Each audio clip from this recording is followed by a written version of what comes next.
오늘 우리에게 주시는 하나님의 말씀은 누가복음 9장 28절에서 36절까지입니다.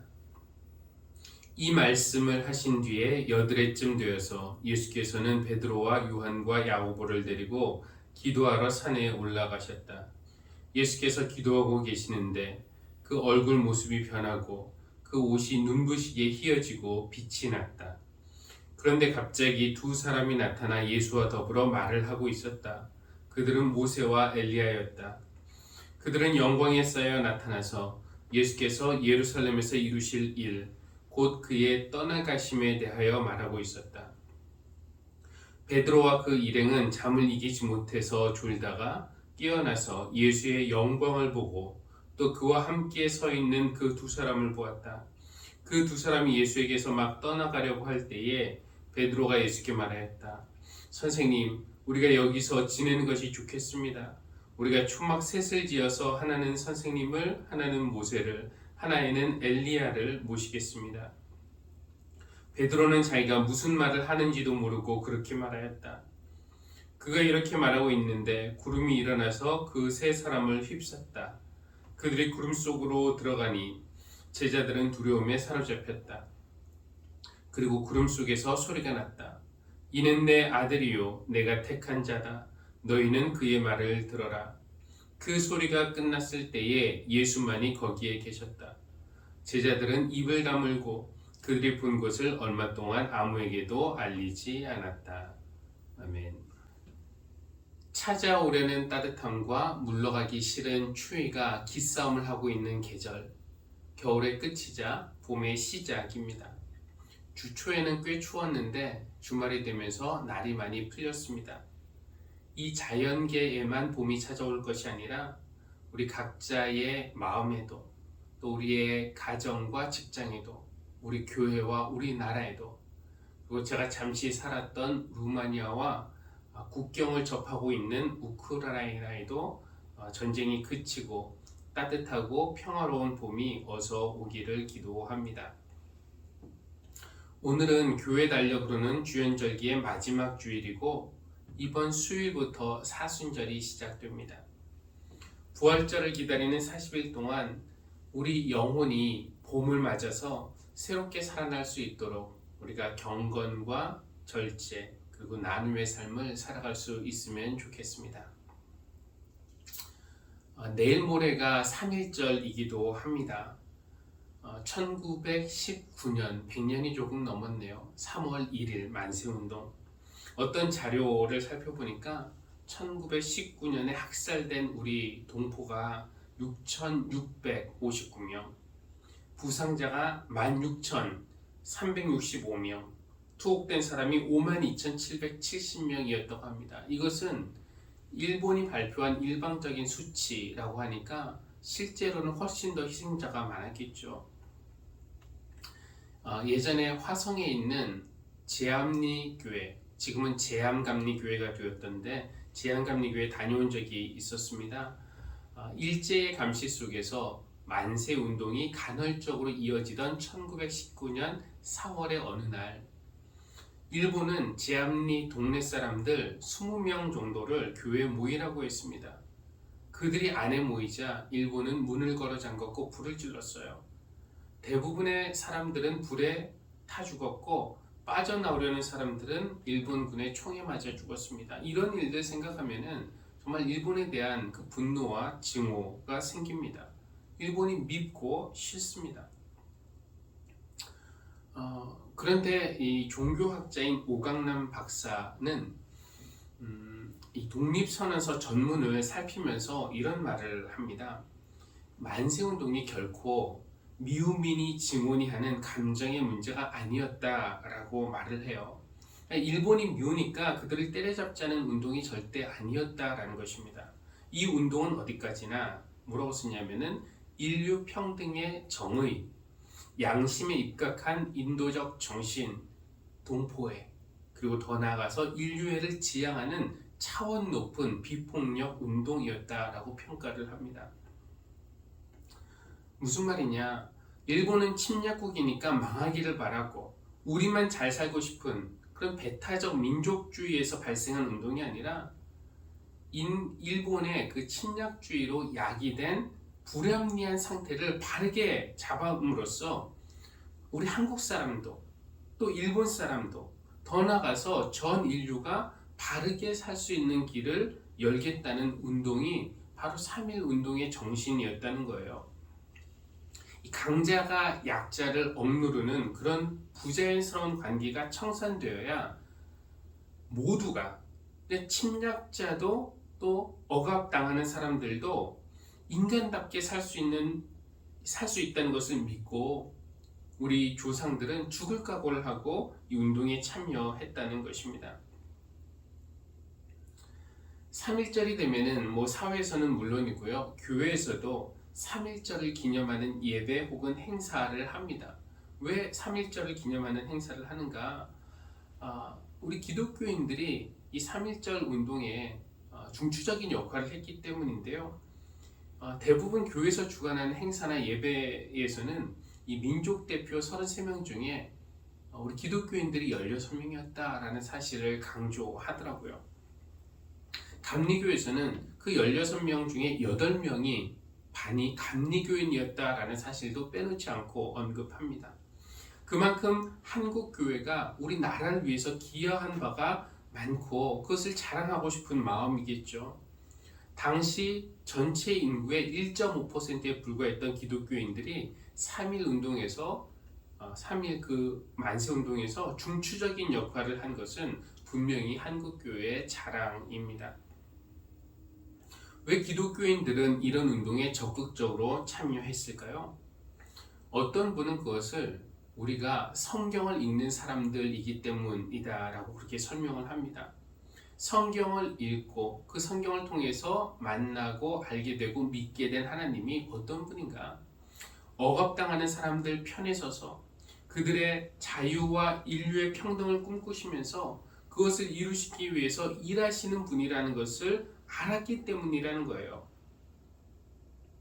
내 형상으로 창조된 인간이 참 인간답게 사는 세상, 하나님 나라 만드는 일에 너도 함께하지 않겠니? 이런 거룩한 부르심에 사로잡혔으니 정말 목숨을 내놓고라도 그 일에 나가지 않을 수 없었던 것이죠.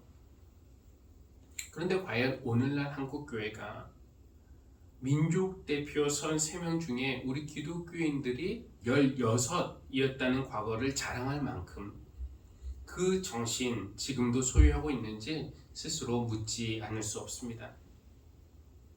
예전에 읽었던 글인데요. 글쓴이는 3.1 운동의 정신을 3가지 단어로 요약을 합니다.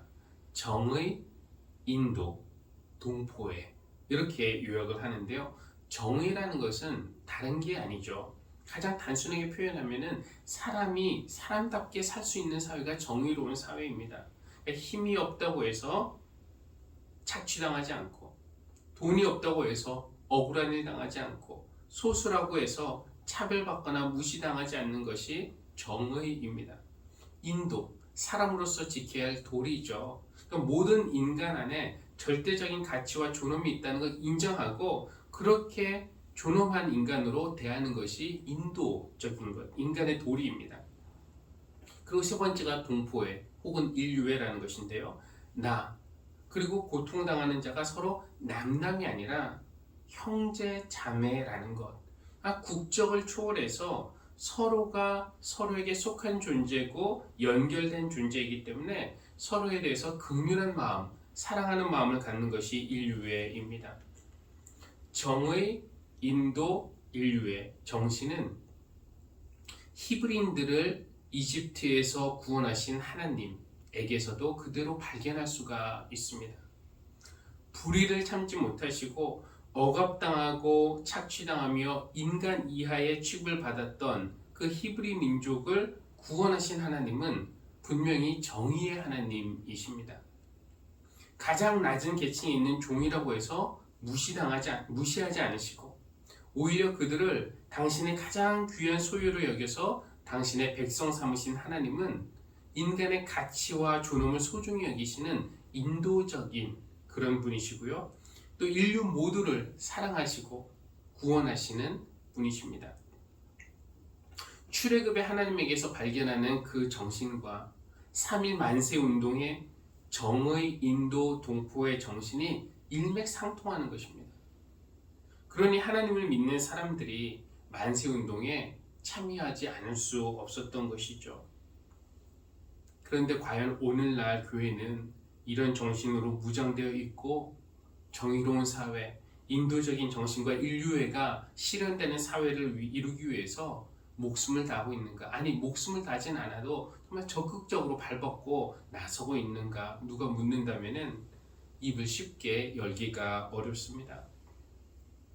만약 오늘날 우리 기독교인들이 민족 대표 33명 중에 16명은 우리 기독교인이었다 자랑만 하지 말고 3.1 운동의 그 정신 회복해서 지금 억압당하는 사람들, 지금 차별받는 사람들, 지금 무시당하는 사람들 편에 서서 하나님이 뜻하시는 그 나라를 이루기 위해서 발벗고 나선다면은 교회는 지금과는 다른 그런 위상을 우리 사회에서 차지하게 될 것입니다. 그래서 오늘 우리가 3.1절 기념주일로 지키면서 예배를 한다는 것은 단지 우리의 과거를 자랑하거나 뿌듯함을 느끼기 위해서 자화자찬하는 그런 잔치가 아니고 하나님은 지금도 약자에게 특별한 관심을 가지시고 그들의 정의를 찾아주시는 분임을 우리가 기억하기 위함이고요. 또 하나는 오늘날 우리 주변에 있는 약자들이 누구인지 관심을 갖고 교회가 할 수 있는 일을 하겠다라고 결단하기 위해서 우리가 이런 예배를 드리는 것입니다. 하나님은 모든 사람, 그리고 사실은 사람뿐만 아니라 동식물을 포함한 모든 피조물이 평화와 조화 속에서 잘 어울려 살기를 원하십니다. 아까 예배 부름 시간에도 인용했지만 시편 133편 보라 형제가 연합하여 동거함이 어찌 그리 선하고 아름다운고. 우리가 동포애, 인류애를 가지고 평화 속에서 조화 속에서 잘 어울려 사는 것이 하나님이 좋아하시는 것입니다. 그런데 타락한 인간 사회에는 평등이 이루어진 것이 아니라 오히려 힘의 불균형이라는 것이 생겼고 그 결과로 하나님이 좋아하시는 어울려 사는 그런 삶과는 거리가 멀어져서 지배하는 사람과 지배당하는 사람, 억압하는 사람과 억압당하는 사람, 착취하는 사람과 착취당하는 사람이 생겼습니다. 하나님은 모든 인류를 사랑하시지만 이런 불의하고 불평등한, 불공평한 상황에서는 약자의 편을 드실 수밖에 없는 것이죠. 그것은 강자가 미워서가 아닙니다. 3.1운동 정신처럼 그들 사이에 평등이 생길 때 강자들이 가지고 있는 힘을 약자들에게 나누어줘서 어느 정도 평등이 이루어질 때 그것은 약자에게만 좋은 것이 아니라 강자에게도 바르게 사는 길을 열어주기 때문에 그렇습니다.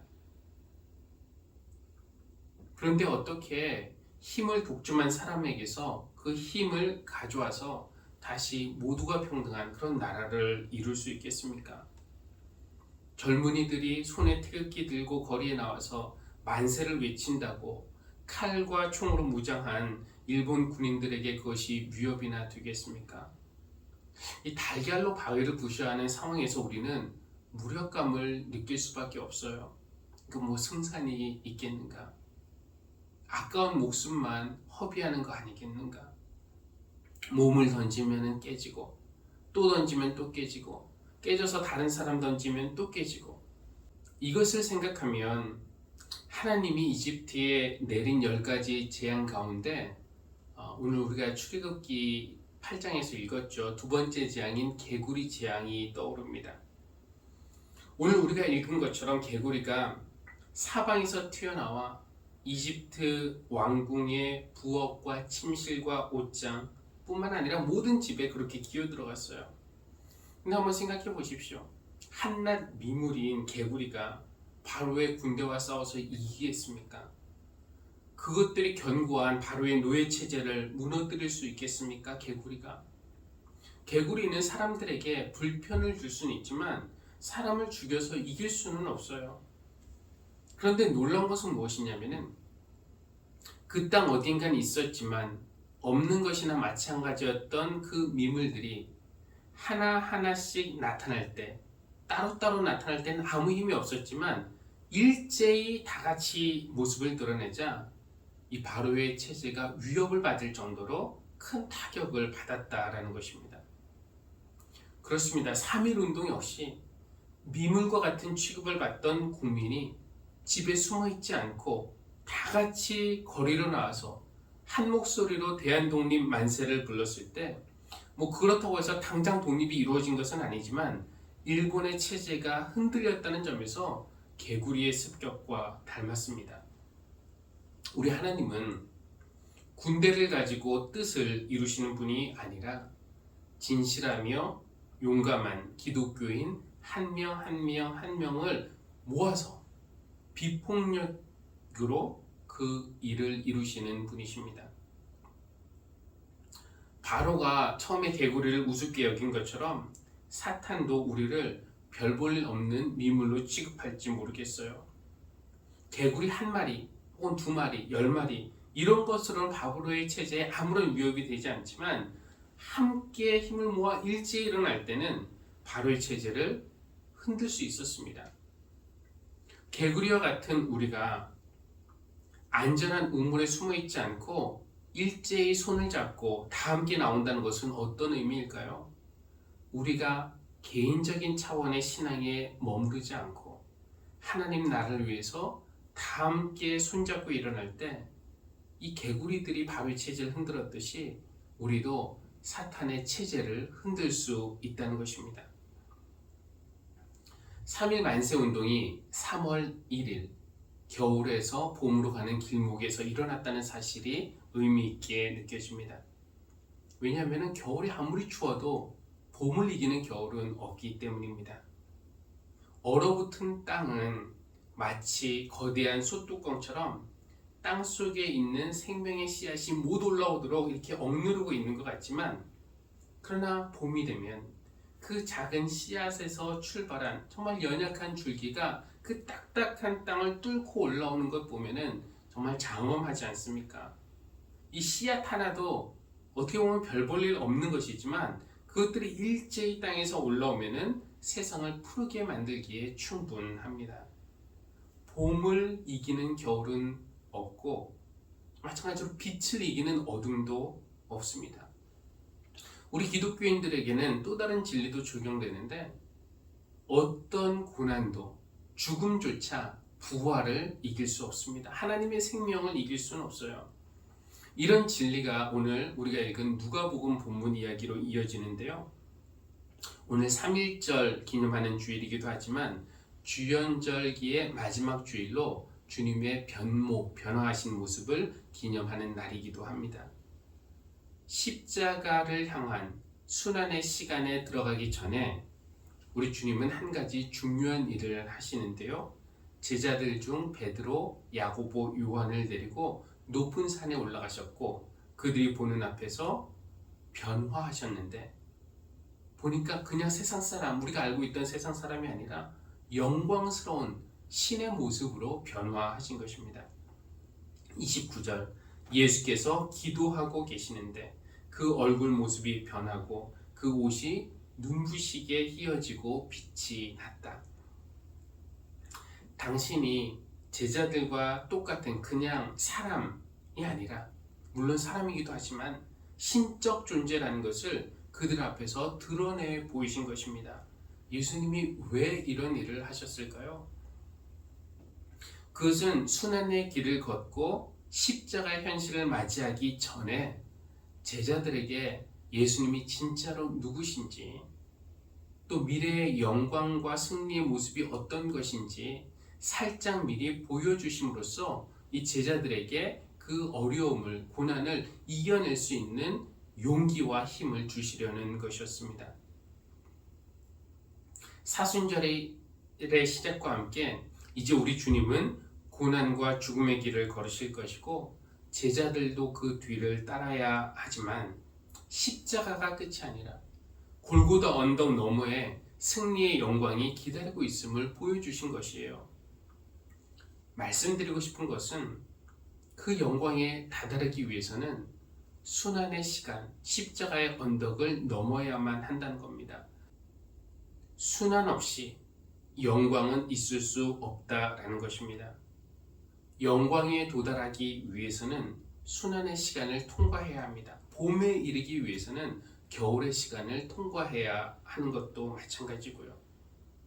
이제 계절적으로 겨울이 지났으니 우리 모두에게 따뜻한 봄이 시작되면 좋겠지만, 그런데 수요일부터 시작하는 사순절은 우리에게는 또 다른 의미의 겨울이라고 하겠습니다. 왜냐하면 변화되신 예수님이 그때 모세와 엘리야와 함께 나누신 대화가 무엇이었습니까? 31절에 보니까 예루살렘에서 이루실 일, 곧 그의 떠나가심에 대한 것이었습니다. 주님의 떠나가심, 죽음이죠. 십자가. 이런 것이 사순절의 키워드이고요. 또 우리에게 요구되는 것도 회개, 절제, 경건, 구제, 이런 것들입니다. 우리는 4월에 주님의 부활과 함께 참 생명을 얻는 진정한 봄을 맞이하기 위해서 신앙적인 의미로 사순절이라는 또 다른 겨울을 통과해야 합니다.